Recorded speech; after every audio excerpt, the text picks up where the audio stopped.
میرے بیٹے، جس دن تو پیدا ہوا ہم نے اپنے لیے جینا چھوڑ دیا۔ اوئے ہوئے ہوئے ہوئے، ہم تیرے لیے جیے۔ تیری ماں تجھے دودھ پلاتی تھی، میں تیرے لیے روٹی کے نوالے لاتا تھا۔ میری ساری کمائی پہلی اور آخری سب تیرے اوپر لگتی تھی۔ تجھے خوش دیکھتے تھے تو خوش ہوتے تھے، تجھے روتا دیکھتے تھے تو ہم روتے تھے۔ وَإِذَا ذَاقَتْكَ بِالسُّقْمِ لَيْلَةً لَمْ أَدْلِ سُقْمَكَ إِلَّا سَاهِرًا أَتَمَلْمَلُ۔ جب تو کبھی بیمار ہو جاتا تھا تو تیرے سرانے بیٹھ کر ہم ساری رات روتے تھے اور دعائیں کرتے تھے، یا اللہ ہمارے بچے کو بچا لے، ہمارے بچے کو صحت دے دے۔ اس تڑپ میں ساری رات میں جاگتا تھا۔ تیرے لیے میں نے اپنا سب کچھ لگا دیا، اپنے لیے جینا چھوڑ دیا، اپنی خواہشات کو دبایا، تیری ہر خواہش کو پورا کیا۔ تجھے مسکرانے کے لیے، تجھے ہنسانے کے لیے میں دھکے دھوڑے کھاتا رہا، کبھی گرمی لو کی جھلسا دینے والی ریت اور کبھی سردی کے سرد ہوا کے تھپیڑے، لیکن میں ان دونوں سے گزرتا ہوا تجھے پالنے کی خاطر اپنے آپ کو کھپاتا رہا۔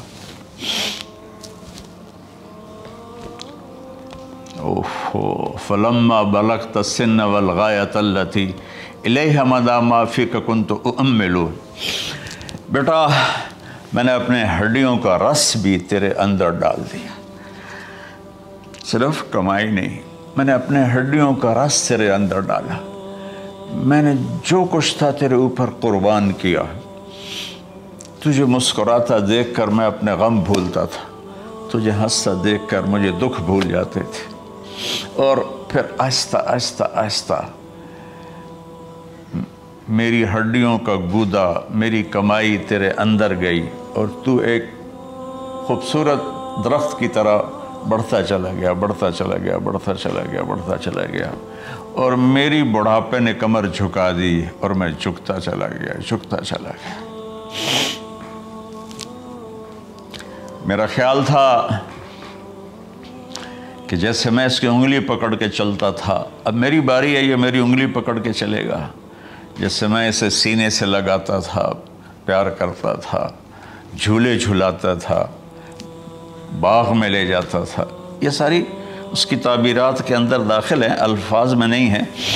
تو مجھے خیال آتا تھا جب میں بوڑھا ہو جاؤں گا نا تو میرا بیٹا بھی مجھے ایسے ہی لے کے پھرے گا، میرا بیٹا بھی میری سنے گا۔ یہ 100 دفعہ پوچھتا تھا یہ کیا ہے، اور میں ہر دفعہ جواب دیتا تھا یہ ہے۔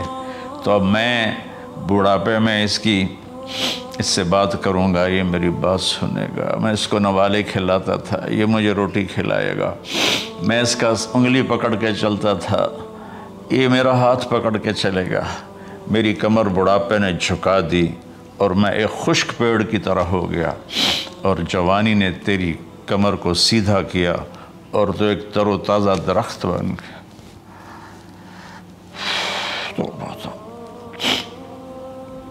تو مجھے خیال آیا کہ میں نے 20 سال اس بچے کو پالا ہے، ابھی اپنی ماں اور باپ کو دیکھے گا، لیکن ایک دم اچانک کیا ہوا؟ فَلَمَّا بَلَغْتَ السِّنَّ وَالْغَایَةَ الَّتِي إِلَيْهَا مَدَى مَا فِيكَ كُنْتُ أُؤَمِّلُ۔ جب تو اس عمر کو پہنچا جس میں ہماری امیدیں تیرے ساتھ لگ گئیں، ہمیں بڑھاپے نے بے آسرا کر دیا، اور تیری جوانی نے تجھے ہمت دے دی، تب ہمارا خیال آیا کہ اب یہ ہمارے ساتھ وہی کرے گا جو ہم نے اس کے ساتھ کیا۔ لیکن کیا ہوا؟ جعلت جزائی غلظة وفظاظة كأنك أنت المنعم المتفضل۔ تو اتنا بدتمیز ہوا، تیری زبان چھری بن گئی، تیرا رویہ زہر بن گیا، اور میری ساری زندگی کی محنت کا بدلہ تو نے مجھے نافرمانی سے دیا، بد اخلاقی سے دیا، بدتمیزی سے دیا۔ میں حیرت بھری نظروں سے تجھے دیکھتا رہا اور میں اپنی پچھلی 20 سالہ زندگی کو جھٹلاتا رہا کہ میرے خیال میں اس کا نوکر ہوں اور یہ میرا مالک، میں اس کا باپ نہیں، میں اس کا نوکر ہوں، کیونکہ ماں باپ کے ساتھ ایسا کوئی نہیں کرتا ہے، یہ میرا مالک ہے اور میں اس کا نوکر ہوں، اس لیے مجھے ڈانٹ رہا ہے۔ کتنے بچوں کو میں نے یہ کہتے سنا اپنے باپ کو، تو میرے واسطے آج تک کیتا کی، تو میرے واسطے آج تک بنایا کی، اور جو باپ بے بسی کی تصویر بنا ہوتا تھا وہ شکلیں بھی میرے سامنے ہیں۔ تو کمال کے اشعار، میں سوچ رہا ہوں جو میرا یہ حال ہے 1400 سال بعد کہ میرے آنسو نہیں رک رہے، تو اللہ کے نبی تو زار و قطار روئے تھے، داڑھی آنسوں سے تر ہو گئی تھی۔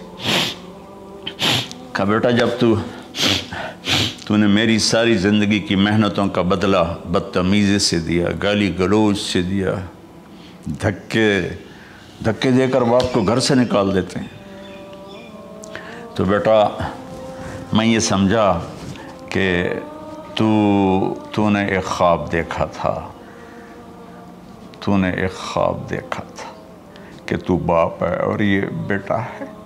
اصل حقیقت یہ ہے کہ یہ مالک ہے اور میں نوکر ہوں۔ پھر آگے کہتا فَلَيْتَكَ إِن لَمْ تَرَ حَقَّ أُبُوَّتِي فَعَلْتَ كَمَا الْجَارُ الْمُجَاوِرُ يَفْعَلُ۔ اچھا چلو بیٹا تو نے مجھے باپ تو نہ سمجھا، چلو ایک پڑوسی سمجھ لو۔ عرب میں پڑوسی کا بہت خیال کیا جاتا تھا، اور یہ عرب کی شان تھی کہ اپنے پڑوسی کو وہ عزت دیتے تھے جو اپنے گھر میں ایک دوسرے کو عزت دیتے تھے۔ تو اس نے پھر اس کی طرف اشارہ کیا کہ اگر میں تیرا باپ نہیں ہوں، تیرے رویوں کو دیکھ کر تو یہی لگتا ہے کہ میں تیرا نوکر ہوں، تو میرا مالک ہے، تو چلو اتنا تو کر دے جتنا ایک پڑوسی کے ساتھ کرتا ہے۔ فَأَوْلَيْتَنِي حَقَّ الْجِوَارِ وَلَمْ تَكُنْ عَلَيَّ بِمَالٍ دُونَ مَالِكَ تَبْخَلُ۔ تو پڑوسی پر تو عرب خرچ کرتے ہیں، تو بھی تھوڑا سا میرے اوپر خرچ کر دیتا اور تو بخیل نہ بنتا، اور میرے خوابوں کو چکنا چور کر دیا، میری امیدوں پر پانی پھیر دیا، میرے بڑھاپے کو ذلت اور رسوائی میں بدل دیا۔ اچھا میرا پتر جا خوش رہو۔ ماں باپ کہاں بد دعائیں کرتے ہیں؟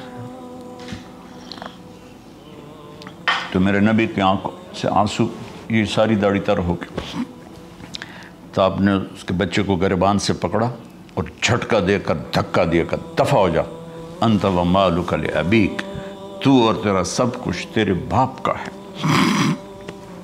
حضرت علی رضی اللہ تعالیٰ عنہ سے کسی نے پوچھا کہ آپ کے بیٹے حسن کیسے بیٹے ہیں؟ کہا حسن میرا وہ بیٹا ہے کہ جب میں چلتا ہوں تو میرے آگے نہیں چلتا، میرے پیچھے چلتا ہے۔ جب کہیں بیٹھنے کا موقع آتا ہے تو یہ پہلے نہیں بیٹھتا، پہلے مجھے بٹھاتا ہے پھر خود بیٹھتا ہے۔ جب کھانے پر بیٹھتے ہیں تو یہ روٹی کی طرف ہاتھ نہیں بڑھاتا جب تک میں نہ بڑھاؤں، یہ سالن کی طرف ہاتھ نہیں بڑھاتا جب تک میں نہ بڑھاؤں۔ میں کمرے میں ہوں تو یہ چھت پہ نہیں چڑھتا کہ میرے باپ کی بے ادبی ہو جائے گی۔ میں حالانکہ چھت پہ چڑھنا ضرورت کے لیے ہوتا ہے، لیکن قربان جائیں اہل بیت کے ایسے ہی اخلاق ہوتے ہیں، آل رسول ایسے ہی ہوتے ہیں۔ میرے عزیزوں نوجوانوں سے کہہ رہا ہوں جن کے والدین زندہ ہیں، ہم تو محروم ہو گئے، وہ قبروں میں چلے گئے، لیکن میں اتنا مصروف رہتا ہوں۔ اب یہ کرونا کی وجہ سے گھر میں بیٹھے ہوئے ہیں، یعنی میری زندگی ایسے پہیے کی طرح گھومی ہے، اور پھر دل کی تکلیف، پھر اس کے ساتھ سر کا درد شدید۔ اس کے باوجود میں روزانہ 10 نفل اپنے باپ کے لیے پڑھتا ہوں، 10 نفل اپنی ماں کے لیے پڑھتا ہوں، اور 4 نفل اپنی خالہ کے لیے پڑھتا ہوں، کہ ساری زندگی سجدوں میں سر رکھ کے اس کا ثواب ماں باپ کو پہنچاؤں، تو ماں باپ کا حق ادا نہیں ہو سکتا۔